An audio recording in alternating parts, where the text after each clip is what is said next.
देखो अगर तो नैशनल एमरजेंसी लगती है उत्ते साडे सारे फंडामेंटल राइट्स सिर्फ फंडामेंटल राइट जिहड़ा साडी लिबर्टी लाइफ दा आ ਉਹ बाकी सारे फंडामेंटल राइट्स ने ਜਿਹੜੇ लिबर्टी वाले ਨੂੰ ਛੱਡ ਕੇ ਖਤਮ ਹੋ ਜਾਂਦੇ ਆ ਸਾਨੂੰ ਬੋਲਣ ਦਾ ਅਧਿਕਾਰ ਵੀ ਨਹੀਂ ਹੁੰਦਾ। ਲੱਗਦਾ ਕਿਵੇਂ ਹੈ ਇਹ ਰਾਸ਼ਟਰਪਤੀ ਸ਼ਾਸਨ? ਆਪਾਂ ਕਹਿੰਦੇ ਕਿ ਰਾਸ਼ਟਰਪਤੀ ਸ਼ਾਸਨ ਲੱਗ ਗਿਆ ਤੇ ਕੌਣ ਲਗਾਉਂਦਾ ਹੈ ਇਸ ਨੂੰ, ਕਿਸ ਤਰ੍ਹਾਂ ਲੱਗਦਾ ਹੈ? ਥਰੂ ਪ੍ਰੈਜ਼ੀਡੈਂਟ ਜਿਹੜੀ ਹੈ ਗਵਰਨਰ ਨੂੰ ਭੇਜ ਸਕਦੇ ਆ ਲੈਟਰ ਕਿ ਤੁਹਾਡੀ ਸਟੇਟ ਦੇ ਵਿੱਚ ਇੱਕ ਤਰ੍ਹਾਂ ਨਾਲ ਕੰਮ ਸਹੀ ਨਹੀਂ ਚੱਲ ਰਿਹਾ।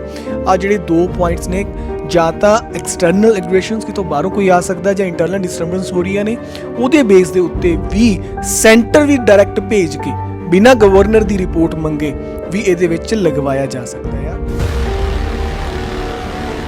3 ਸਾਲ ਤੱਕ ਸਟੇਟ ਐਮਰਜੈਂਸੀ ਲੱਗ ਸਕਦੀ ਹੈ ਲੇਕਿਨ ਜਦੋਂ ਇਨੀਸ਼ੀਅਲ ਸਟੇਜ ਦੇ ਵਿੱਚ ਅਗਰ ਆਰਟੀਕਲ 356 ਦੇ ਵਿੱਚ ਇਹ ਲਗਾਈ ਜਾਏਗੀ ਤਾਂ ਇਹ 2 ਮਹੀਨਿਆਂ ਵਾਸਤੇ ਲਗਾਏਗੀ। 2 ਮਹੀਨਿਆਂ ਤੋਂ ਜ਼ਿਆਦਾ ਇਸ ਨੂੰ ਨਹੀਂ ਲਗਾਇਆ ਜਾ ਸਕਦਾ। ਅਗਰ ਸਟੇਟ ਲੱਗਦੀ ਹੈ ਐਮਰਜੈਂਸੀ ਕਿਤੇ ਨਾ ਕਿਤੇ ਨੁਕਸਾਨ ਤਾਂ ਓਬਵੀਅਸ ਹੋਏਗਾ। ਅਗਰ ਮੈਂ ਬੀਇੰਗ ਅ ਪੰਜਾਬੀ ਇੱਕ ਗੱਲ ਕਰਾਂ ਤਾਂ ਪੰਜਾਬ ਦੇ ਵਿੱਚ ਜਿਹੜੇ ਇੰਪੋਰਟੈਂਟ ਬਿਲਸ ਨੇ ਜਿਹੜੇ ਕਿਤੇ ਨਾ ਕਿਤੇ ਵਿਧਾਨ ਸਭਾ ਦੇ ਰਾਹੀਂ ਸਾਡੇ ਕੋਲ ਆਉਣਗੇ ਉਹਦੇ ਵਿੱਚ ਬਹੁਤ ਸਾਰੀਆਂ ਦਿੱਕਤਾਂ ਆ ਜਾਂਦੀਆਂ ਔਰ ਅਗਰ 3 ਸਾਲ ਵਾਸਤੇ ਰਹਿ ਜਾਵੇ ਫਿਰ ਤਾਂ ਹੋਰ ਜ਼ਿਆਦਾ ਦਿੱਕਤਾਂ ਆ ਜਾਣਗੀਆਂ। ਇਸ ਨੂੰ ਜਿਵੇਂ ਇਲੈਕਸ਼ਨਸ ਦਾ ਟਾਈਮ ਹੈ, ਇਲੈਕਸ਼ਨਸ ਹੋਣ ਵਾਲੇ ਨੇ ਔਰ ਅਗਰ ਰਾਸ਼ਟਰਪਤੀ ਸ਼ਾਸਨ ਲੱਗ ਜਾਂਦਾ ਤਾਂ ਪੰਜਾਬ ਦੀ ਕੀ ਸਥਿਤੀ ਹੋਵੇਗੀ? ਇਲੈਕਸ਼ਨਸ ਲੇਟ ਹੋਣਗੇ ਜਾਂ ਕੀ ਹੋ ਸਕਦਾ ਕਿ ਅਗਰ ਇਲੈਕਸ਼ਨ ਨਹੀਂ ਹੁੰਦੇ ਔਰ ਸਟੇਟ ਐਮਰਜੈਂਸੀ ਲੱਗ ਜਾਂਦੀ ਹੈ ਔਰ ਕਿਸੇ ਵੀ ਤਰੀਕੇ ਨਾਲ ਅਗਰ ਇਹ 3 ਸਾਲ ਤੱਕ ਲੱਗ ਜਾਂਦੀ ਹੈ ਫਿਰ ਤਾਂ ਮੈਨੂੰ ਲੱਗਦਾ ਵੀ ਇਹ 3 ਸਾਲ ਸਾਡੇ ਲਈ, ਮੈਂ ਪਹਿਲਾਂ ਅਗਰ ਗੱਲ ਕਰਾਂ 1962 1968 1971 ਇਹਨਾਂ ਚੀਜ਼ਾਂ ਵਿੱਚ ਜਦੋਂ ਸਟੇਟ ਐਮਰਜੈਂਸੀ ਲੱਗੀ ਸੀ ਤਾਂ ਕਿੰਨਾ ਜ਼ਿਆਦਾ ਨੁਕਸਾਨ ਹੋਇਆ ਸੀ ਸਾਡੇ ਪੰਜਾਬ ਦਾ। ਸੋ ਮੈਨੂੰ ਲੱਗਦਾ ਕਿ ਬਹੁਤ ਵੱਡਾ ਨੁਕਸਾਨ ਪੰਜਾਬ ਨੂੰ ਹੋਏਗਾ ਅਗਰ ਸੈਂਟਰ ਇੱਦਾਂ ਕੁਝ ਕਰਦੀ ਆ ਤਾਂ ਜਿਹੜੀਆਂ ਵੀਡੀਓ ਵਾਇਰਲ ਹੋ ਰਹੀਆਂ ਨੇ ਉਹਦੇ ਤੋਂ ਤਾਂ ਸਾਫ਼ ਇਹੀ ਲੱਗ ਰਿਹਾ ਕਿ ਕੁਰਸੀਆਂ ਜਿਹੜੀਆਂ ਨੇ ਉੱਥੇ ਖਾਲੀ ਸੀ। 1 ਲੱਖ ਬੰਦੇ ਦਾ ਪ੍ਰੋਗਰਾਮ ਸੀ ਤੇ ਮੇਰੇ ਖਿਆਲ ਨਾਲ 1000 ਬੰਦਾ ਵੀ ਉੱਥੇ ਨਹੀਂ ਪਹੁੰਚਿਆ। ਜੋ ਵੀਡੀਓਗ੍ਰਾਫੀ ਤੋਂ ਆ ਚੀਜ਼ਾਂ ਆ ਰਹੀਆਂ ਨੇ ਸਾਹਮਣੇ ਆ ਰਹੀਆਂ ਨੇ ਤੇ ਇਸ ਕਰਕੇ ਜਿਹੜੀ ਹੈ ਇਸ ਚੀਜ਼ ਨੂੰ ਖੁਦ ਬੀਜੇਪੀ ਨੇ ਘੜਿਆ ਔਰ ਉਹ ਚਲੇ ਗਏ। ਇਹ ਚੀਜ਼ ਸਭ ਤੋਂ ਪਹਿਲੇ ਨੰਬਰ ਤੇ ਆ ਰਹੀ ਹੈ। ਅਗਰ ਕੁਝ ਇੱਦਾਂ ਦਾ ਵਾ ਫਿਰ ਤਾਂ ਮੈਂ ਕਹੂੰਗਾ ਕਿ ਇਹ ਬੀਜੇਪੀ ਦੇ ਲਈ ਜਾਂ ਉਹਨਾਂ ਦੇ ਲੀਡਰਾਂ ਦੇ ਲਈ ਬੜੀ ਗਲਤ ਗੱਲ ਆ ਔਰ ਫਿੱਟੇ ਮੂੰਹ ਵਾਲੀ ਚੀਜ਼ ਆ। ਸਤਿ ਸ਼੍ਰੀ ਅਕਾਲ, ਲੁਧਿਆਣਾ ਲਾਈਵ ਦੇਖ ਰਹੇ ਸਾਰੇ ਦਰਸ਼ਕਾਂ ਦਾ ਸਵਾਗਤ ਹੈ। ਮੈਂ ਹਾਂ ਪਰਮਜੀਤ ਕੌਰ। ਦੇਸ਼ ਦੇ ਪ੍ਰਧਾਨ ਮੰਤਰੀ ਨਰਿੰਦਰ ਮੋਦੀ ਦੀ ਸੁਰੱਖਿਆ ਨੂੰ ਲੈ ਕੇ ਹੁਣ ਰਾਸ਼ਟਰਪਤੀ ਸ਼ਾਸਨ ਲਗਾਉਣ ਦੀ ਮੰਗ ਕੀਤੀ ਜਾ ਰਹੀ ਹੈ ਕਿ ਪੰਜਾਬ ਦੇ ਵਿੱਚ ਹੁਣ ਰਾਸ਼ਟਰਪਤੀ ਸ਼ਾਸਨ ਲੱਗ ਜਾਵੇਗਾ ਤੇ ਇਸ ਨੂੰ ਲੈ ਕੇ ਲੋਕਾਂ ਦੇ ਵਿੱਚ ਕਈ ਅਫਵਾਹਾਂ ਵੀ ਫੈਲੀਆਂ ਹੋਈਆਂ ਹਨ ਕਿ ਲੋਕਾਂ ਨੂੰ ਹੁਣ ਆਪਣੇ ਘਰਾਂ ਦੇ ਵਿੱਚ ਕੈਦ ਰਹਿਣਾ ਪਏਗਾ ਤੇ ਆਸ-ਪਾਸ ਸਿਰਫ ਆਰਮੀ ਹੀ ਦੇਖਣ ਨੂੰ ਮਿਲੇਗੀ। ਤੇ ਇਸ ਦੇ ਵਿੱਚ ਕਿੰਨੀ ਕੁ ਸੱਚਾਈ ਹੈ ਕਿ ਰਾਸ਼ਟਰਪਤੀ ਸ਼ਾਸਨ ਕੀ ਹੁੰਦਾ ਹੈ, ਕਿੰਨੇ ਟਾਈਮ ਦੇ ਲਈ ਲਗਾਇਆ ਜਾ ਸਕਦਾ ਹੈ ਔਰ ਪੰਜਾਬ ਵਿੱਚ ਅਗਰ ਰਾਸ਼ਟਰਪਤੀ ਸ਼ਾਸਨ ਲੱਗ ਜਾਂਦਾ ਹੈ ਤਾਂ ਕੀ ਸਥਿਤੀ ਬਣ ਜਾਵੇਗੀ। ਤੇ ਇਸ ਟੌਪਿਕ ਤੇ ਹੀ ਗੱਲਬਾਤ ਕਰਨ ਦੇ ਲਈ ਅੱਜ ਸਾਡੇ ਨਾਲ ਮੌਜੂਦ ਨੇ ਆਪ ਦੇ ਸੂਬਾ ਜੁਆਇੰਟ ਸਕੱਤਰ ਅਤੇ ਕ੍ਰਿਮੀਨਲ ਲਾਇਰ ਮਿਸਟਰ ਗੌਰਵ ਅਰੋੜਾ। ਸਤਿ ਸ਼੍ਰੀ ਅਕਾਲ ਸਰ। ਸਤਿ ਸ਼੍ਰੀ ਅਕਾਲ ਜੀ। ਸਰ, ਰਾਸ਼ਟਰਪਤੀ ਸ਼ਾਸਨ ਸਭ ਤੋਂ ਪਹਿਲਾਂ ਕਈ ਲੋਕਾਂ ਨੂੰ ਪਤਾ ਨਹੀਂ ਹੈ, ਕਾਫੀ ਲੋਕਾਂ ਨੂੰ ਨਹੀਂ ਪਤਾ ਹੁੰਦਾ ਕਿ ਰਾਸ਼ਟਰਪਤੀ ਸ਼ਾਸਨ ਕੀ ਹੁੰਦਾ ਹੈ। ਤੁਹਾਡੇ ਕੋਲ ਅਸੀਂ ਪੁੱਛਣਾ ਚਾਹਾਂਗੇ ਕਿ ਤੁਸੀਂ ਇਹਦੇ ਬਾਰੇ ਡਿਟੇਲ ਦੇ ਵਿੱਚ ਦੱਸੋ। ਦੇਖੋ ਸਭ ਤੋਂ ਪਹਿਲਾਂ ਤਾਂ ਸਾਡੇ ਦੇਸ਼ ਦਾ ਸੰਵਿਧਾਨ ਜਿਹਨੂੰ ਅਸੀਂ ਕੌਨਸਟੀਟਿਊਸ਼ਨ ਆਫ ਇੰਡੀਆ ਕਹਿੰਦੇ ਹਾਂ, ਜਿਨ੍ਹਾਂ ਨੂੰ ਬਾਬਾ ਸਾਹਿਬ ਡਾਕਟਰ BR ਅੰਬੇਦਕਰ ਅਤੇ ਹੋਰ ਵੀ ਬਹੁਤ ਸਾਰੇ ਜਿਹੜੇ ਸੂਝਵਾਨ ਲੋਕ ਨੇ ਉਹਨਾਂ ਨੇ ਮਿਲ ਕੇ ਬਣਾਇਆ ਸੀ। ਉਹਦੇ ਵਿੱਚ ਇੱਕ ਆਰਟੀਕਲ ਆਉਂਦਾ ਹੈ 356 355 ਉਸ ਤੋਂ ਇੱਕ ਆਰਟੀਕਲ ਪਹਿਲਾਂ ਇਹ ਗੱਲ ਕਹਿੰਦਾ ਹੈ ਕਿ ਸੈਂਟਰ ਦੀ ਡਿਊਟੀ ਹੈ ਕਿ ਕਿਸੇ ਸਟੇਟ ਦੇ ਵਿੱਚ ਕਿਸੇ ਵੀ ਤਰ੍ਹਾਂ ਦੀ ਐਕਸਟਰਨਲ ਐਗਰੈਸ਼ਨ ਜਾਂ ਇੰਟਰਨਲ ਡਿਸਟਰਬੈਂਸ ਕੁਝ ਵੀ ਇਸ ਤਰ੍ਹਾਂ ਦੀ ਨਾ ਹੋਵੇ। ਉਹਦੇ ਲਈ ਅਗਰ ਇਸ ਤਰ੍ਹਾਂ ਦੀ ਹੁੰਦੀ ਹੈ ਤਾਂ ਇੱਕ ਰੂਲ ਲਾਗੂ ਕੀਤਾ ਜਾਂਦਾ ਜਿਹਦੇ ਬਾਰੇ 356 ਦੇ ਵਿੱਚ ਦੱਸਿਆ ਗਿਆ। 356 ਆਰਟੀਕਲ ਦੇ ਵਿੱਚ ਉਹਦੇ ਵਿੱਚ ਕੀ ਕਿਹਾ ਜਾਂਦਾ, ਅਗਰ ਕਿਸੇ ਵੀ ਸਟੇਟ ਦੇ ਵਿੱਚ ਗਵਰਨਰ ਨੂੰ ਇਸ ਤਰ੍ਹਾਂ ਲੱਗਦਾ ਹੈ ਕਿ ਕੋਈ ਮਸ਼ੀਨਰੀ ਜਿਹੜੀ ਆ ਉਹ ਸਹੀ ਨਹੀਂ ਚੱਲ ਰਹੀ, ਮਸ਼ੀਨਰੀ ਇਨ ਦਾ ਸੈਂਸ ਵੀ ਜਿਹੜੀ ਸਟੇਟ ਦੇ ਵਿੱਚ ਕੋਈ ਵੀ ਹਾਲਾਤ ਇੱਦਾਂ ਦੇ ਪੈਦਾ ਹੋ ਰਹੇ ਨੇ ਕਿ ਜਿਹੜੇ ਸਟੇਟ ਦੇ ਖਿਲਾਫ ਨੇ ਜਾਂ ਕੋਈ ਨੁਕਸਾਨ ਹੋ ਸਕਦਾ ਵਾ, ਜਿਹੜੀ 2 ਟਰਮਸ ਮੈਂ ਪਹਿਲਾਂ ਦੱਸੀਆਂ ਨੇ ਉਹਦੇ ਰਿਗਾਰਡਿੰਗ, ਤਾਂ ਜਿਹੜੀ ਗਵਰਨਰ ਵੱਲੋਂ ਆਨਰੇਬਲ ਪ੍ਰੈਜ਼ੀਡੈਂਟ ਨੂੰ ਇੱਕ ਰਿਪੋਰਟ ਭੇਜੀ ਜਾਂਦੀ ਹੈ। ਇਹ 356 ਦੇ ਵਿੱਚ ਲਿਖਿਆ ਗਿਆ, ਰਿਪੋਰਟ ਭੇਜੀ ਜਾਂਦੀ ਹੈ ਔਰ ਗਵਰਨਰ ਉਸ ਰਿਪੋਰਟ ਨੂੰ ਜਿਹੜੀ ਗਵਰਨਰ ਦੀ ਰਿਪੋਰਟ ਨੂੰ ਦੇਖ ਕੇ ਆਨਰੇਬਲ ਪ੍ਰੈਜ਼ੀਡੈਂਟ ਜਿਹੜੇ ਆ ਇੱਕ ਪ੍ਰੋਕਲਾਮੇਸ਼ਨ ਅਨਾਊਂਸ ਕਰ ਦਿੰਦੇ ਨੇ। ਉਹਨੂੰ ਕਹਿ ਦਿੰਦੇ ਨੇ ਗਵਰਨਰ ਰੂਲ, ਪ੍ਰੈਜ਼ੀਡੈਂਟ ਰੂਲ, ਜਾਂ ਉਹਨੂੰ ਆਪਾਂ ਸਟੇਟ ਐਮਰਜੈਂਸੀ ਵੀ ਕਹਿ ਸਕਦੇ ਹਾਂ। ਜਦੋਂ ਆਪਾਂ ਲੋਕਾਂ ਕੋਲ ਸੁਣਿਆ ਹੋਣਾ ਵੀ ਐਮਰਜੈਂਸੀ ਲੱਗਣ ਜਾ ਰਹੀ ਹੈ, ਐਮਰਜੈਂਸੀ ਲੱਗਣ ਜਾ ਰਹੀ ਹੈ, ਇਸੇ ਤਰ੍ਹਾਂ ਹੀ ਇਹ ਸਟੇਟ ਐਮਰਜੈਂਸੀ ਮੰਨੀ ਜਾਂਦੀ ਹੈ। ਨਾਰਮਲ ਲੈਂਗੁਏਜ ਦੇ ਇਸ ਵਿੱਚ ਇਹਨੂੰ ਪ੍ਰੈਜ਼ੀਡੈਂਟ ਰੂਲ, ਗਵਰਨਰ ਰੂਲ ਜਾਂ ਰਾਸ਼ਟਰਪਤੀ ਸ਼ਾਸਨ ਜਿਹੜਾ ਆਮ ਲੋਕੀ ਯੂਜ਼ ਕਰਦੇ ਨੇ ਉਹ ਵੀ ਕਿਹਾ ਜਾ ਸਕਦਾ ਹੈ। ਤੇ ਸਰ ਲੱਗਦਾ ਕਿਵੇਂ ਹੈ ਇਹ ਰਾਸ਼ਟਰਪਤੀ ਸ਼ਾਸਨ? ਆਪਾਂ ਕਹਿੰਦੇ ਕਿ ਰਾਸ਼ਟਰਪਤੀ ਸ਼ਾਸਨ ਲੱਗ ਗਿਆ ਤੇ ਕੌਣ ਲਗਾਉਂਦਾ ਹੈ ਇਸ ਨੂੰ, ਕਿਸ ਤਰ੍ਹਾਂ ਲੱਗਦਾ ਹੈ? ਦੇਖੋ ਇਹ ਜਿਸ ਤਰ੍ਹਾਂ ਮੈਂ ਪਹਿਲਾਂ ਦੱਸਿਆ 356 ਦੇ ਵਿੱਚ ਪਹਿਲੀ ਜਿਹੜੀ ਆ ਰਿਪੋਰਟ ਜਾਂਦੀ ਹੈ ਗਵਰਨਰ ਤੋਂ ਰਾਸ਼ਟਰਪਤੀ ਵੱਲੋਂ, ਜਿਹੜੀ ਮੈਂ ਤੁਹਾਨੂੰ ਸਮਝਾ ਦਿੱਤੀ। ਇਸ ਤੋਂ ਇਲਾਵਾ ਇੱਕ ਆਰਟੀਕਲ 665 ਦੇ ਵਿੱਚ ਵੀ ਇਹ ਗੱਲ ਲਿਖੀ ਗਈ ਹੈ, 356 ਤੋਂ ਇਲਾਵਾ ਦੀ ਗੱਲ ਕਰ ਰਹੇ ਹਾਂ, ਕਿ ਅਗਰ ਸੈਂਟਰ ਖੁਦ ਵੀ ਚਾਵੇ ਤਾਂ ਉਹ ਵੀ ਇੱਕ ਜਿਹੜੀ ਥਰੂ ਪ੍ਰੈਜ਼ੀਡੈਂਟ ਜਿਹੜੀ ਹੈ ਗਵਰਨਰ ਨੂੰ ਭੇਜ ਸਕਦੇ ਆ ਲੈਟਰ, ਕਿ ਤੁਹਾਡੀ ਸਟੇਟ ਦੇ ਵਿੱਚ ਇੱਕ ਤਰ੍ਹਾਂ ਨਾਲ ਕੰਮ ਸਹੀ ਨਹੀਂ ਚੱਲ ਰਿਹਾ। ਆ ਜਿਹੜੇ 2 ਪੁਆਇੰਟਸ ਨੇ, ਜਾਂ ਤਾਂ ਐਕਸਟਰਨਲ ਐਗਰੈਸ਼ਨਸ ਕਿਤੋਂ ਬਾਹਰੋਂ ਕੋਈ ਆ ਸਕਦਾ, ਜਾਂ ਇੰਟਰਨਲ ਡਿਸਟਰਬੈਂਸ ਹੋ ਰਹੀਆਂ ਨੇ, ਉਹਦੇ ਬੇਸ ਦੇ ਉੱਤੇ ਵੀ ਸੈਂਟਰ ਵੀ ਡਾਇਰੈਕਟ ਭੇਜ ਕੇ ਬਿਨਾਂ ਗਵਰਨਰ ਦੀ ਰਿਪੋਰਟ ਮੰਗੇ ਵੀ ਇਹਦੇ ਵਿੱਚ ਲਗਵਾਇਆ ਜਾ ਸਕਦਾ ਆ। ਤੇ ਸਰ ਜਿਵੇਂ ਹੁਣ ਮੈਂ ਗੱਲ ਕੀਤੀ ਸੀ ਕਿ ਲੋਕਾਂ ਦੇ ਵਿੱਚ ਅਫਵਾਹ ਹੁੰਦੀ ਹੈ ਕਿ ਘਰਾਂ ਦੇ ਵਿੱਚ ਲੋਕਾਂ ਨੂੰ ਕੈਦ ਰਹਿਣਾ ਪਏਗਾ, ਕਿ ਸਿਰਫ ਆਸ-ਪਾਸ ਆਰਮੀ ਹੀ ਦੇਖਣ ਨੂੰ ਮਿਲੇਗੀ, ਤਾਂ ਕੀ ਇਹਦੇ ਵਿੱਚ ਕਿੰਨੀ ਕੁ ਸੱਚਾਈ ਹੈ? ਦੇਖੋ ਸਭ ਤੋਂ ਪਹਿਲਾਂ ਤਾਂ ਮੈਂ ਤੁਹਾਨੂੰ ਇਹ ਦੱਸਦਾ ਵੀ ਤੁਸੀਂ ਇਹ ਦੇਖੋ ਕਿ ਜਿਹੜੀ ਸਟੇਟ ਐਮਰਜੈਂਸੀ ਹੈ ਇਹ 3 ਸਾਲ ਤੱਕ ਲਗਾਈ ਜਾ ਸਕਦੀ ਹੈ। 3 ਸਾਲ ਤੱਕ ਸਟੇਟ ਐਮਰਜੈਂਸੀ ਲੱਗ ਸਕਦੀ ਹੈ, ਲੇਕਿਨ ਜਦੋਂ ਇਨੀਸ਼ੀਅਲ ਸਟੇਜ ਦੇ ਵਿੱਚ ਅਗਰ ਆਰਟੀਕਲ 356 ਦੇ ਵਿੱਚ ਇਹ ਲਗਾਈ ਜਾਏਗੀ ਤਾਂ ਇਹ 2 ਮਹੀਨਿਆਂ ਵਾਸਤੇ ਲਗਾਏਗੀ। 2 ਮਹੀਨਿਆਂ ਤੋਂ ਜ਼ਿਆਦਾ ਇਸ ਨੂੰ ਨਹੀਂ ਲਗਾਇਆ ਜਾ ਸਕਦਾ। ਪਰ ਜਦੋਂ 2 ਮਹੀਨਿਆਂ ਦੀ ਇਹ ਲੱਗ ਜਾਂਦੀ ਹੈ ਤਾਂ ਉਸ ਤੋਂ ਬਾਅਦ ਪਾਰਲੀਮੈਂਟ ਦੇ ਵਿੱਚ, ਦੋਨੇ ਪਾਰਲੀਮੈਂਟਸ ਯਾਨੀ ਕਿ ਰਾਜ ਸਭਾ ਦੇ ਵਿੱਚ ਵੀ ਤੇ ਲੋਕ ਸਭਾ ਦੇ ਵਿੱਚ ਵੀ, ਦੋਨੇ ਪਾਰਲੀਮੈਂਟ ਨੂੰ ਇਹ ਲਾਗੂ ਕਰਨੀ ਪੈਂਦੀ ਹੈ ਦੁਬਾਰਾ ਅੱਗੇ 6 ਮਹੀਨੇ ਵਾਸਤੇ ਵਧਾਉਣ ਲਈ। ਫਿਰ ਇਹ 6 ਮਹੀਨੇ ਵਾਸਤੇ ਵੱਧ ਜਾਂਦੀ ਹੈ। ਉਸ ਤੋਂ ਬਾਅਦ ਅਗਲੀ ਵਾਰ ਜਿਹਨੂੰ ਫਿਰ ਅੱਗੇ ਦੀ ਰੀਨਿਊ ਕੀਤਾ ਜਾ ਸਕਦਾ ਵਾ। 3 ਸਾਲ ਤੱਕ ਸਟੇਟ ਦੇ ਵਿੱਚ ਸਟੇਟ ਐਮਰਜੈਂਸੀ ਲੱਗ ਸਕਦੀ ਹੈ। ਹੁਣ ਤੁਹਾਡੀ ਮੈਂ ਗੱਲ ਧਿਆਨ ਨਾਲ, ਕਿ ਲੋਕਾਂ ਨੂੰ ਘਰ ਦੇ ਵਿੱਚ ਕੈਦ ਕਰਾਉਣਾ ਪਏਗਾ ਜਾਂ ਫਿਰ ਆਰਮੀ ਸਾਰੇ ਪਾਸੇ ਹੋ ਜਾਏਗੀ ਜਿਸ ਤਰ੍ਹਾਂ ਤੁਸੀਂ ਦੱਸਿਆ।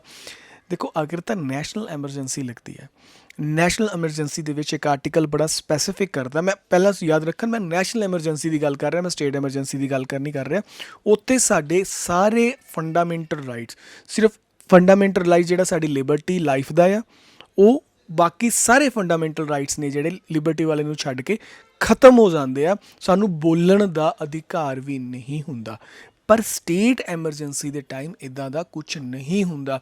ਸਟੇਟ ਐਮਰਜੈਂਸੀ ਦਾ ਮਤਲਬ ਸਿਰਫ ਇੰਨਾ ਹੀ ਹੈ ਕਿ ਜਿਹੜਾ ਸਟੇਟ ਲੈਜਿਸਲੇਚਰ ਹੈ, ਜਿਹੜਾ ਸਟੇਟ ਦੇ ਇੰਟਰਨਲ ਜਿਹੜੀਆਂ ਚੀਜ਼ਾਂ ਨੇ ਉਹ ਭੰਗ ਹੋ ਜਾਂਦੀਆਂ ਨੇ, ਉਹਦੀਆਂ ਜਿਹੜੀਆਂ ਪਾਵਰਸ ਨੇ, ਸਟੇਟ ਦੀਆਂ ਪਾਵਰਸ ਨੇ, ਉਹ ਪਾਰਲੀਮੈਂਟ ਕੋ ਚਲੇ ਪ੍ਰੈਜ਼ੀਡੈਂਟ ਕੋ ਚਲੇ ਜਾਂਦੀਆਂ ਨੇ। ਪ੍ਰੈਜ਼ੀਡੈਂਟ ਆਪਣੇ ਤਰੀਕੇ ਦੇ ਨਾਲ ਕਿਸੇ ਨੂੰ ਵੀ ਸਸਪੈਂਡ ਕਰ ਸਕਦਾ, ਕੋਈ ਵੀ ਜਿਹੜੀ ਆ ਪ੍ਰੋਵੀਜ਼ਨ ਜਿਹੜੀ ਸਟੇਟ ਦੀ ਵੈਲਫੇਅਰ ਵਾਸਤੇ ਹੋਏਗੀ ਉਹ ਲਗਾ ਸਕਦਾ ਆ। ਲੈਜਿਸਲੇਚਰ ਦੀ ਜਿਹੜੀ ਚੀਜ਼ ਹੈ ਉਹ ਖਤਮ ਹੋ ਜਾਂਦੀ ਹੈ, ਉਹ ਭੰਗ ਹੋ ਜਾਂਦੀ ਹੈ। ਪਰ ਜਿਹੜੀ ਆਹ ਗੱਲ ਹੈ ਕਿ ਘਰਾਂ ਦੇ ਵਿੱਚ ਕੈਦ ਹੋ ਜਾਣਗੇ ਜਾਂ ਆਹ ਚੀਜ਼ਾਂ ਹੋ ਜਾਣਗੀਆਂ, ਇੱਦਾਂ ਦਾ ਕੁਝ ਨਹੀਂ ਹੈ। ਬਟ ਹਾਂ ਦੇਖੋ, ਅਗਰ ਸਟੇਟ ਲੱਗਦੀ ਹੈ ਐਮਰਜੈਂਸੀ, ਕਿਤੇ ਨਾ ਕਿਤੇ ਨੁਕਸਾਨ ਤਾਂ ਓਬਵੀਅਸ ਹੋਏਗਾ। ਅਗਰ ਮੈਂ ਬੀਇੰਗ ਅ ਪੰਜਾਬੀ ਇੱਕ ਗੱਲ ਕਰਾਂ ਤਾਂ ਪੰਜਾਬ ਦੇ ਵਿੱਚ ਜਿਹੜੇ ਇੰਪੋਰਟੈਂਟ ਬਿਲਸ ਨੇ, ਜਿਹੜੇ ਕਿਤੇ ਨਾ ਕਿਤੇ ਵਿਧਾਨ ਸਭਾ ਦੇ ਰਾਹੀਂ ਸਾਡੇ ਕੋਲ ਆਉਣਗੇ, ਉਹਦੇ ਵਿੱਚ ਬਹੁਤ ਸਾਰੀਆਂ ਦਿੱਕਤਾਂ ਆ ਜਾਂਦੀਆਂ। ਔਰ ਅਗਰ 3 ਸਾਲ ਵਾਸਤੇ ਰਹਿ ਜਾਵੇ ਫਿਰ ਤਾਂ ਹੋਰ ਜ਼ਿਆਦਾ ਦਿੱਕਤਾਂ ਆ ਜਾਣਗੀਆਂ। ਔਰ ਸਰ ਅਗਰ ਰਾਸ਼ਟਰਪਤੀ ਸ਼ਾਸਨ ਲੱਗ ਜਾਂਦਾ ਹੈ ਤਾਂ ਇਹ ਵੀ ਅਫਵਾਹ ਹੈ ਕਿ ਕੋਰਟ ਵੀ ਉਹਨੂੰ ਖਤਮ ਨਹੀਂ ਕਰ ਸਕਦਾ। ਦੇਖੋ ਇਹਦੇ ਵਿੱਚ ਇਹ ਗੱਲ ਕਰਨ ਤੋਂ ਪਹਿਲਾਂ ਮੈਂ ਤੁਹਾਨੂੰ ਇਹ ਦੱਸ ਦਾਂਗਾ ਕਿ 1992 ਬਾਬਰੀ ਮਸਜਿਦ ਜਦੋਂ ਡੈਮੋਲੀਸ਼ਨ ਦੇ ਵਿੱਚ ਕੀਤੀ ਗਈ ਸੀ, ਉਹਨਾਂ ਨੂੰ ਤੋੜਿਆ ਗਿਆ ਸੀ ਬਾਬਰੀ ਮਸਜਿਦ ਨੂੰ, ਤਾਂ 4 ਸਟੇਟਾਂ ਦੇ ਵਿੱਚ ਇਕੱਠੀ ਸਟੇਟ ਐਮਰਜੈਂਸੀ ਲਗਾਈ ਗਈ ਸੀਗੀ। ਉਸ ਐਮਰਜੈਂਸੀ ਦੇ ਵਿੱਚ ਸਟੇਟਾਂ ਦੀ ਸਾਰੀ ਪਾਵਰ ਖੋਲ੍ਹੀ ਗਈ ਸੀ। ਉਦੋਂ ਇਹ ਵੀ ਗੱਲ ਕੀਤੀ ਗਈ ਸੀ ਕਿ ਜੁਡੀਸ਼ੀਅਲ ਜਿਹੜੀ ਰਿਵਿਊ ਦੀ ਪਾਵਰ ਆ ਸੁਪਰੀਮ ਕੋਰਟ ਕੋਲ ਹੈ ਨਹੀਂ। ਇਸ ਤੋਂ ਬਾਅਦ ਕਰਨਾਟਕਾ ਦੇ ਵਿੱਚ ਇਹੀ ਸੇਮ ਸਟੇਟ ਐਮਰਜੈਂਸੀ ਦੀ ਗੱਲ ਲੱਗੀ। ਦੈਨ BR ਮੁੰਬਈ ਇੱਕ ਕੇਸ ਹੋਇਆ ਸੀਗਾ, ਜਿਹੜਾ ਕਿ ਇੱਕ ਲੈਂਡਮਾਰਕ ਜੱਜਮੈਂਟ ਹੈ।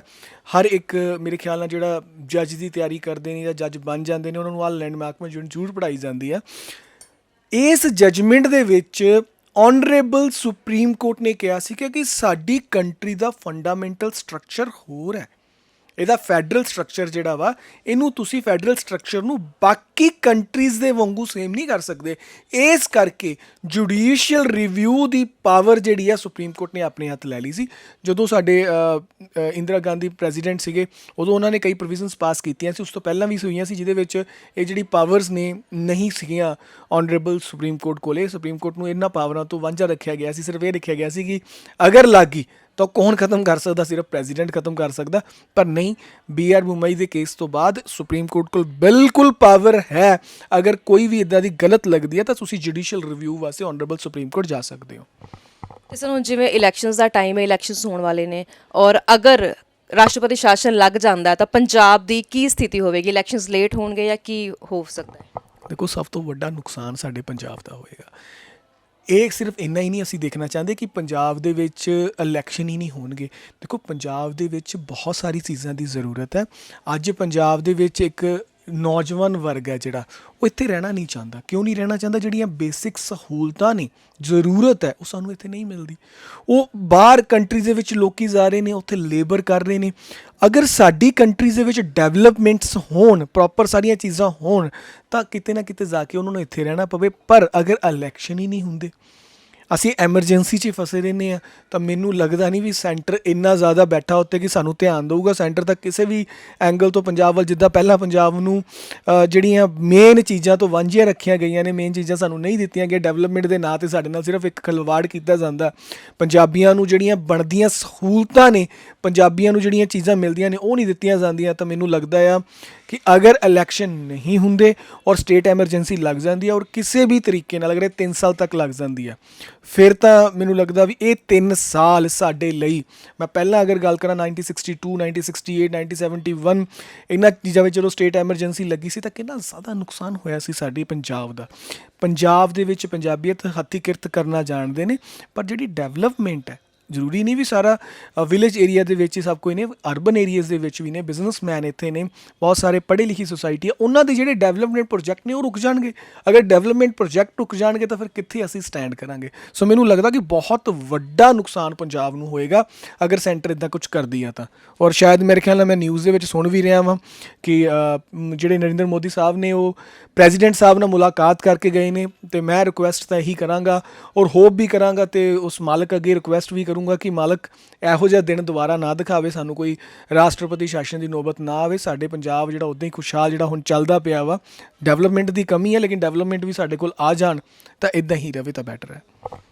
Sir thank you so much, ਤੁਸੀਂ ਇੰਨੀ ਜਾਣਕਾਰੀ ਸਾਡੇ ਨਾਲ ਸਾਂਝੀ ਕੀਤੀ। ਇੱਕ ਲਾਸਟ ਕੁਐਸਚਨ ਹੋਰ, ਜਿਵੇਂ ਪ੍ਰਧਾਨ ਮੰਤਰੀ ਨਰਿੰਦਰ ਮੋਦੀ ਇੱਥੇ ਆਏ ਨੇ ਪੰਜਾਬ ਦੇ ਵਿੱਚ, ਤੇ ਉਹਨਾਂ ਨੂੰ ਰੈਲੀ ਕੀਤੇ ਬਿਨਾਂ ਹੀ ਵਾਪਸ ਜਾਣਾ ਪਿਆ, ਉਹਨਾਂ ਦਾ ਕਾਫਲਾ ਰੋਕਿਆ ਗਿਆ ਹੈ, ਕਾਫੀ ਲੋਕਾਂ ਨੇ ਇਸ ਦੀ ਨਿਖੇਧੀ ਵੀ ਕੀਤੀ। ਤੁਸੀਂ ਇਸ ਨੂੰ ਕਿਸ ਤਰ੍ਹਾਂ ਦੇਖਦੇ ਹੋ ਕਿ ਇੱਕ ਪ੍ਰਧਾਨ ਮੰਤਰੀ ਜਿਹੜੇ ਕਿ ਹੈਗੇ ਨੇ ਇੰਨੀ ਮਤਲਬ ਕਿ ਆਨਰੇਬਲ ਨੇ, ਤੇ ਉਹਨਾਂ ਦੀ ਸੁਰੱਖਿਆ ਪੰਜਾਬ 'ਚ ਨਹੀਂ ਹੋ ਸਕਦੀ, ਤੇ ਆਮ ਲੋਕ ਆਪਣੀ ਸੁਰੱਖਿਆ ਨੂੰ ਲੈ ਕੇ ਵੀ ਕਈ ਸਵਾਲ ਚੱਕਦੇ ਨੇ?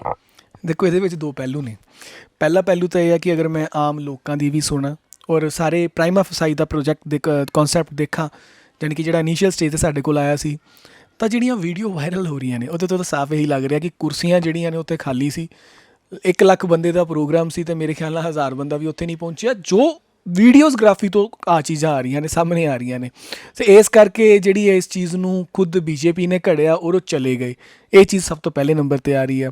ਅਗਰ ਕੁਝ ਇੱਦਾਂ ਦਾ ਵਾ ਫਿਰ ਤਾਂ ਮੈਂ ਕਹੂੰਗਾ ਕਿ ਇਹ BJP ਦੇ ਲਈ ਜਾਂ ਉਹਨਾਂ ਦੇ ਲੀਡਰਾਂ ਦੇ ਲਈ ਬੜੀ ਗਲਤ ਗੱਲ ਆ ਔਰ ਫਿੱਟੇ ਮੂੰਹ ਵਾਲੀ ਚੀਜ਼ ਆ। ਪਰ ਅਗਰ ਸੱਚਮੁੱਚ ਸਾਡੇ ਪ੍ਰਧਾਨ ਮੰਤਰੀ, ਦੇਖੋ ਆਪਸ ਦੇ ਵਿੱਚ ਜਿਹੜੇ ਮਨਮੁਟਾਵ ਹੁੰਦੇ ਨਾ, ਹੁੰਦੇ ਰਹਿੰਦੇ ਨੇ, ਪਰ ਜਦੋਂ ਇੱਕ ਨੈਸ਼ਨਲ ਦਾ ਹੈੱਡ ਕੋਈ ਬੰਦਾ ਆ, ਅਗਰ ਉਹ ਸਾਡਾ ਪ੍ਰਧਾਨ ਮੰਤਰੀ ਆ, ਸਾਨੂੰ ਕਿਤੇ ਨਾ ਕਿਤੇ ਐਜ਼ ਅ ਪ੍ਰਾਈਮ ਮਿਨਿਸਟਰ ਪਾਰਟੀਬਾਜ਼ੀ ਤੋਂ ਉੱਤੇ ਉੱਠ ਕੇ ਉਹਦੀ ਰਿਸਪੈਕਟ ਕਰਨੀ ਚਾਹੀਦੀ ਆ।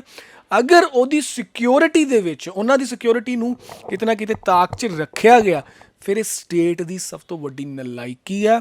ਅਗਰ ਸਟੇਟ ਦੀ ਸਰਕਾਰ ਆਪਣੇ ਪ੍ਰਾਈਮ ਮਿਨਿਸਟਰ ਦੀ ਸੁਰੱਖਿਆ ਨਹੀਂ ਕਰ ਸਕਦੀ, ਫਿਰ ਆਮ ਲੋਕਾਂ ਦੀ ਸੁਰੱਖਿਆ ਤਾਂ ਮੈਨੂੰ ਲੱਗਦਾ ਫਿਰ ਕੀ ਹੋਏਗੀ ਸਭ ਨੂੰ ਪਤਾ ਹੈ। ਔਰ ਰੱਬ ਨਾ ਕਰੇ ਕਿ ਸਟੇਟ ਦੀ ਸਰਕਾਰ ਦੀ ਮਨਸ਼ਾ ਉਹੀ ਹੋਵੇ ਜਿਹੜੇ ਪੁਰਾਣੇ ਟਾਈਮ ਦੇ ਵਿੱਚ ਅਸੀਂ ਕਾਲੇ ਦੌਰ ਦੇਖੇ ਨੇ, ਉਹ ਚੀਜ਼ਾਂ ਦੁਬਾਰਾ ਆਉਣ, ਲੋਕਾਂ ਨੂੰ ਭੜਕਾਉਣ। ਤਾਂ ਇਸ ਤਰ੍ਹਾਂ ਦੀ ਚੀਜ਼ ਨੂੰ ਮੈਂ ਤਾਂ ਸਿਰਫ ਇਹੀ ਕਹੂੰਗਾ। ਦੋਨੇ ਪਹਿਲੂਆਂ ਦੇ ਉੱਤੇ ਮੈਂ ਤੁਹਾਡੇ ਨਾਲ ਗੱਲ ਕਰ ਲਈ। ਅਗਰ ਕੁਰਸੀਆਂ ਖਾਲੀ ਦੇ ਲਈ ਪ੍ਰਧਾਨ ਮੰਤਰੀ ਸਾਹਿਬ ਵਾਪਸ ਮੁੜੇ ਨੇ ਤਾਂ ਉਹਨਾਂ ਲਈ ਬਹੁਤ ਵੱਡੀ ਨਲਾਇਕੀ ਦੀ ਗੱਲ ਹੈ। ਔਰ ਅਗਰ ਸਰਕਾਰ ਜਿਹੜੀ ਹੈ, ਕਾਂਗਰਸ ਸਰਕਾਰ ਇੱਥੇ ਇਸ ਚੀਜ਼ ਦੇ ਉੱਤੇ ਡਿਲੇ ਕਰਕੇ ਗਈ ਹੈ ਜਾਂ ਪ੍ਰਧਾਨ ਮੰਤਰੀ ਦੀ ਸਿਕਿਉਰਿਟੀ ਦੇ ਵਿੱਚ ਉਹਨਾਂ ਨੇ ਬਹੁਤ ਵੱਡਾ ਬ੍ਰੀਚ ਰੱਖਿਆ, ਤਾਂ ਉਹਨਾਂ ਦੇ ਲਈ ਫਿੱਟੇ ਮੂੰਹ ਦੀ ਗੱਲ ਹੈ। ਸੋ BJP ਵਰਕਰਸ ਦੇ ਵੱਲੋਂ ਰਾਸ਼ਟਰਪਤੀ ਸ਼ਾਸਨ ਲਗਾਉਣ ਦੀ ਜਿਹੜੀ ਕਿ ਮੰਗ ਕੀਤੀ ਜਾ ਰਹੀ ਹੈ, ਔਰ ਧਰਨੇ ਪ੍ਰਦਰਸ਼ਨ ਵੀ ਕੀਤੇ ਜਾ ਰਹੇ ਨੇ ਵੱਖ-ਵੱਖ ਜਗ੍ਹਾ ਦੇ ਵਿੱਚ ਕਿ ਰਾਸ਼ਟਰਪਤੀ ਸ਼ਾਸਨ ਜਿਹੜਾ ਕਿ ਪੰਜਾਬ ਦੇ ਵਿੱਚ ਲਾਗੂ ਕਰ ਦਿੱਤਾ ਜਾਵੇ। ਤੇ ਅੱਜ ਅਸੀਂ ਐਡਵੋਕੇਟ ਗੌਰਵ ਅਰੋੜਾ ਜੀ ਨਾਲ ਵੀ ਗੱਲਬਾਤ ਕੀਤੀ ਹੈ ਇਸ ਮੁੱਦੇ ਤੇ ਕਾਫੀ ਜਿਹੜੇ ਕਿ ਡਾਊਟਸ ਉਹਨਾਂ ਨੇ ਕਲੀਅਰ ਕਰਨ ਦੇ ਵਿੱਚ ਸਾਡੀ ਕਾਫੀ ਮਦਦ ਕੀਤੀ ਹੈ। ਔਰ ਅਫਵਾਹਾਂ ਵੀ ਜੋ ਲੋਕਾਂ ਦੇ ਵਿੱਚ ਫੈਲ ਰਹੀਆਂ ਨੇ ਕਿ ਲੋਕਾਂ ਨੂੰ ਘਰਾਂ ਦੇ ਅੰਦਰ ਰਹਿਣਾ ਪਏਗਾ, ਜਾਏਗਾ, ਆਰਮੀ ਹਰ ਪਾਸੇ ਦਿਸੇਗੀ ਤਾਂ ਇਸ ਤਰ੍ਹਾਂ ਦੀ ਕੋਈ ਵੀ ਸਥਿਤੀ ਨਹੀਂ ਹੋਵੇਗੀ। ਪਰ ਅਗਰ ਜਿਹੜਾ ਕਿ ਰਾਸ਼ਟਰਪਤੀ ਸ਼ਾਸਨ ਲੱਗ ਜਾਂਦਾ ਹੈ ਤਾਂ ਇਸ ਨੂੰ 3 ਸਾਲ ਤੱਕ ਵੀ ਵਧਾਇਆ ਜਾ ਸਕਦਾ ਹੈ। ਤਾਂ ਇਸ ਦੇ ਬਾਰੇ ਵੀ ਅਸੀਂ ਗੱਲਬਾਤ ਕੀਤੀ ਹੈ ਤੇ ਸਾਨੂੰ ਉਮੀਦ ਹੈ ਕਿ ਤੁਹਾਡੇ ਜਿਹੜੇ ਵੀ ਡਾਊਟਸ ਔਰ ਅਫਵਾਹਾਂ ਜੋ ਕਿ ਲੋਕਾਂ ਦੇ ਵਿੱਚ ਨੇ ਉਹ ਕਾਫੀ ਹੱਦ ਤੱਕ ਕਲੀਅਰ ਹੋ ਗਈਆਂ ਹੋਣਗੀਆਂ। ਪਰ ਅਸੀਂ ਇਹੀ ਉਮੀਦ ਕਰਦੇ ਹਾਂ ਕਿ ਰਾਸ਼ਟਰਪਤੀ ਸ਼ਾਸਨ ਨਾ ਲੱਗੇ, ਕਿਉਂਕਿ ਅਗਰ ਇਹ ਰਾਸ਼ਟਰਪਤੀ ਸ਼ਾਸਨ ਲੱਗ ਗਿਆ ਤਾਂ ਪੰਜਾਬ ਦੀ ਜਿਹੜੀ ਕਿ ਸਥਿਤੀ ਹੈ ਹੋਰ ਵੀ ਜ਼ਿਆਦਾ ਖਰਾਬ ਹੋ ਸਕਦੀ ਹੈ। ਤੇ ਅਸੀਂ ਇਹੀ ਉਮੀਦ ਕਰਦੇ ਹਾਂ ਕਿ ਜਿਹੜਾ ਕਿ ਪੰਜਾਬ ਹੈ ਉਹ ਪਹਿਲੇ ਦੀ ਤਰ੍ਹਾਂ ਹੀ ਇੰਝ ਹੀ ਖੁਸ਼ਹਾਲ ਬਣਿਆ ਰਹੇ। ਕੈਮਰਾਮੈਨ ਵਿਪਨ ਕੁਮਾਰ ਦੇ ਨਾਲ ਪਰਮਜੀਤ ਕੌਰ, ਤੁਸੀਂ ਦੇਖਦੇ ਰਹੋ ਲੁਧਿਆਣਾ ਲਾਈਵ।